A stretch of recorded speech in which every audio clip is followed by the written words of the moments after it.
mensajes que van llegando. Algunos lamentablemente se quedan en la típica, digamos, en la típica discusión que si del pasado, ¿no? El rol de las Fuerzas Armadas en el pasado, los tupamaros, la dictadura, en fin. Lo que de alguna manera tampoco construye demasiado en el presente, ¿no? Pero bueno. Sobre todo porque tendríamos que dar en algún momento la discusión sobre las Fuerzas Armadas del futuro y las Fuerzas Armadas que el Uruguay necesita. Cuando hablamos de redimensionamiento, que yo muchas veces lo he dicho acá, hablamos de lo que decía el diputado Trobo recién. Tenemos un frente marítimo y tenemos una fuerza, una armada que no es la fuerza armada, la fuerza más grande, es una armada pequeña y de repente capaz que tenemos un ejército grande, pero son cosas que es una discusión que debería darse francamente, Sí, que el Uruguay no la ha dado. Lo que necesita como herramientas, como claro, recursos, que son barcos especiales porque y demás, no hay presupuesto para eso. No, pero además cuando hablamos de redimensionamiento, no necesariamente tenemos que decir hay que achicarlas. Capaz que no hay que achicarlas, capaz que tienen que quedar así, capaz que tienen que ser mayores, pero no damos esa discusión. Vayamos a la información, porque en Uruguay siempre también tenemos que dar una discusión. Perdón, hace 7 años se dio una discusión sobre el rol de la defensa nacional. Hay una nueva ley de defensa, quien le interese el tema puede leerla. En esa ley de defensa, para la que se realizaron una serie de encuentros, seminarios, reuniones con conferencistas internacionales, con militares, con el Centro de Altos Estudios Nacionales, con legisladores especializados en el tema, con Organización de Naciones Unidas, la OEA, etcétera. O sea, una cantidad de entidades públicas, privadas, gente del mundo privado también, analizó el tema del rol de la defensa. Y tenemos una nueva ley de defensa que debe ser, digamos, adecuadamente reglamentada, por decirlo de algún modo, y que todavía no se ha implementado totalmente, precisamente por, bueno, algunas decisiones de carácter político que deben implementarse rápidamente y otras cuestiones de carácter presupuestal, que precisamente es la discusión que no se da. ¿En qué medida esa dimensión de las Fuerzas Armadas hacia el futuro supone una adecuación de su presupuesto para lograr, digamos, la eficacia que tienen que tener? Bien. Ocurre que también le damos a las Fuerzas Armadas un rol, a veces subsidiario, entre otros los que hemos mencionado, que es el de atender la situación social de algunas ciudades del interior o de algunos barrios de Montevideo.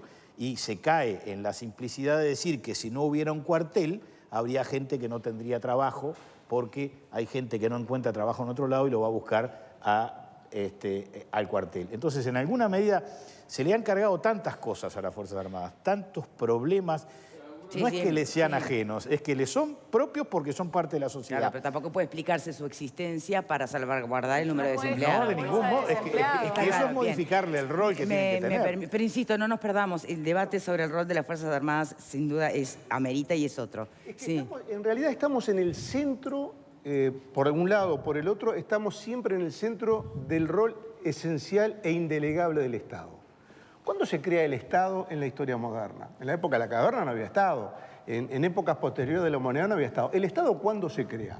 Cuando los señores feudales deciden que digamos, no era adecuado que cada uno tuviera su ejército, se unifica la fuerza pública y de esa manera se protege a la sociedad. Ese es el surgimiento del Estado. Tendrá 500, 600 años, más no tiene el Estado moderno.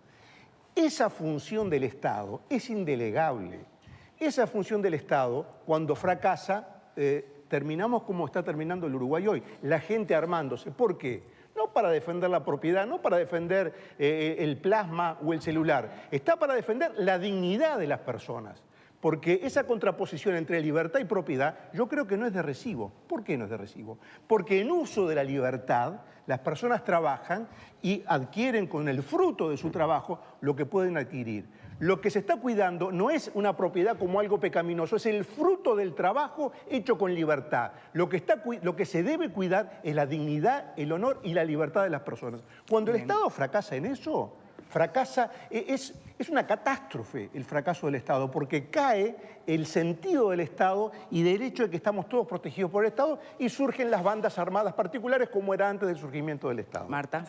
Lo que quería trasladar un poco es la preocupación que a mí me genera, por más que lo conversé con el coronel fuera del aire, tenemos una persona que entra con un contrato de 1 año, que puede ser renovable o no según cómo se den las circunstancias, y con un salario bajo, a una tarea que es delicada, a custodiar un puesto de centinela o lo que sea. Digo, ¿qué le estamos ofreciendo? ¿Le damos la garantía que si el señor utiliza el arma para repeler el robo va a tener el respaldo y no va a tener consecuencias penales?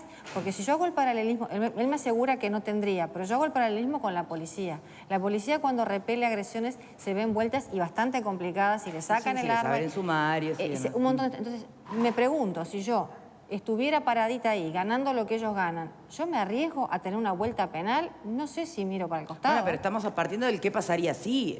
La verdad que todavía no ocurrió. Pero es que creo que eso pasa. Y hay una ley que lo habilita. Sí, pero, sí, pero... No te evitas el juicio penal. Con el penal de libertad ocurrió y la ley protegió al soldado que estaba en la garita. Y o sea que no tiene miedo la persona por ganar 8.000 o 30.000 pesos de cumplir la consigna. Pero ahí está clarísimo. En la guardia perimetral ya está regulado especialmente. Yo me pregunto en el puesto de guardia. Sí, pero es que lo dijo el ministro, sí está regulado así. Está regulado. Todo el perímetro. No sé, Perdón, Juan Carlos, ¿querías decir algo? Sí, dos cosas. El ministro hablaba de que no era de recibo el tema de que había corrupción en los militares. Creo que sí, no es solo el robo reciente de esta arma. En San Martín y Chimborazo históricamente hubo una pescadería frente a la unidad militar. Y ahí los soldados vendieron mucho tiempo las armas.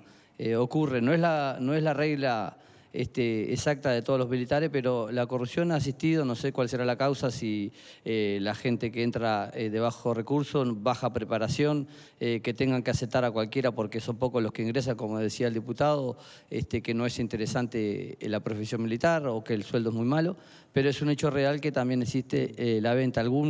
Algún militar custodia muy bien el perímetro de la cárcel y otro levanta la cabeza, mira para arriba y realmente pasa las cosas. Y por otro lado, la otra cosa que es no menor y fundamental es que hasta ahora no hay propuestas concretas de cómo desarmar ante el gran problema de la gran cantidad de armas que están en manos de la delincuencia. Creo que eso es un tremendo problema. Es que no queda claro si hay interés en hacerlo, más que propuesta, no sé si pero los otros días hablamos ahí una cosa, rápidamente digo, una propuesta que había tirado Mujica sobre la mesa. Tendríamos que pensar que si yo soy una persona normal y tengo 5 o 6 armas, un día me doy cuenta que no me conviene y las quiero entregar o vender o devolver, pero si soy un delincuente y tengo una automática que vale 30.000 pesos, me tienen que ofrecer algo muy rápido, algo muy interesante para que yo entregue mi arma. Y tenemos otra cosa que considerar, que es que tenemos una gran cantidad de pérdida de puestos de trabajo y no se puede compensar las oportunidades de un lado o de otro. O sea, que habría que pensar mucha cosa para poder solucionar el tema de las armas. Me perdí un poco, pero bueno, tenemos que despedirnos. Ay, me gustaría un comentario final de los invitados. Trovo, por favor. Bueno, para ir a la preocupación que ustedes planteaban al inicio, sí. Es grave la situación que se ha dado en algunas unidades militares. El ministro tiene un nivel de responsabilidad de supervisión que debería ejercer. A juicio nuestro, no ha seguido los mecanismos que comprometió en el Parlamento seguir, que era reformular los protocolos y establecer mecanismos de control que impidieran que esto ocurriera. Y la prueba de ello es que 8 meses después ocurre un evento en virtud de una orden que él no conocía, pero que tampoco mandó averiguar si habían ese tipo de órdenes después que fue interpelado por el robo de las 20.000 municiones. Entonces, creo que el ministro debe asumir sus responsabilidades y creo, básicamente, que debe construirse una visión hacia la sociedad. El ministro lo dijo y creo que bien, que si un militar ve a una persona, primero le avisa y después le pega, se debe saber que puede ocurrir eso en el entorno de un cuartel. Cosa que parece ser que hasta el día de hoy no se sabía, porque hay gente que intentaba hacerlo precisamente porque es habitual cruzar por detrás de un cuartel sin que pase absolutamente nada. Muchas gracias por venir, diputado. Gracias. Rico. Pienso que lo mismo que dijo el diputado está todo dentro de lo que es la política de defensa nacional. La Ley Marco de Defensa habilitó a que el Estado redactara una política de defensa nacional. La política de defensa nacional se redactó hace 1 año y medio y creo que los que estamos acá presentes, no sé si habrán 2 o 3 que conozcan la política de defensa nacional. Y ahí dice que hay que educar a la sociedad en los temas de la defensa del país. Y tomemos en cuenta la defensa del país como proteger el desarrollo económico y social del país.